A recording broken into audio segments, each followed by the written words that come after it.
Belly drill. You guys are probably sick of knee on belly drills. We do them a lot in the key class. We're looking at a couple different things on the knee on belly drill though. Because knee on belly is going to be a big part of maintaining your top position. Because as soon as your opponent starts creating a lot of space, knee on belly is kind of a good way to start recovering your stability. Especially on a guy like Dave, where Dave's got like bench press for days. If he starts pushing me up a lot, I kind of recognize that I'm not going to get this space closed back. I can start transitioning into this position and then restabilize. So the knee on belly is a great mobility position that you can use. So we're going to do 2 knee on belly drills today. Let's look at the first one here.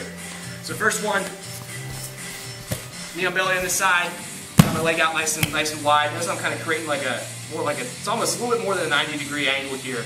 I don't want to be too close to his head. He's grabbing my foot. I don't want to be so far back here that the angle of my knee is kind of strange. So I like just a little bit of a nice, comfortable, let's say 120 degrees or so here. Then my knee, just got to right in his stomach. I can get mean, bring it up into the solar plexus, but it's hanging down nice and low.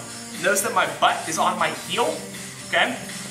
That's really important. A lot of people play knee on belly, they end up way up here. You're basically going to suck. You're going to be nice and low, almost like you're sitting on it. So I'm on my toes here because I like Dave, and I'm just talking, so I don't want to put a lot of pressure on it. When I'm rolling, my toes aren't on the mat. All my weight's on Dave. Okay? That's where my weight needs to be. It needs to be on my opponent, on my partner here, keeping control. So I'm staying down nice and low. Like I said, I don't want to hang out up here. So the drill we're going to do is just switching sides.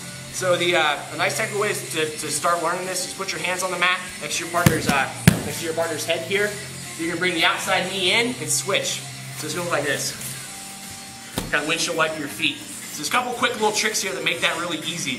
First, when you bring this knee in, a lot of people put the knee on top. They go here. And then they try and switch. They end up kind of like way off to the side when you do it that way. Just whenever you bring your outside knee in, just touch the outside of your partner's ribs. You don't have to bring it on top. The switch will naturally put them in that position. So let's go in. Windshield wiper. I land right in my perfect knee on belly position here. So it's right into the side of the ribs, not on top. And then when you windshield wiper, you're just bringing your heels nice and tight to your butt. And it's actually going to be a little more of a swivel of your hips to make it work. If you just make it your knees are going to get sore. Use your hips. Get a little action with your hips going, make it a little more fluid. So here, my hips are turning. Right?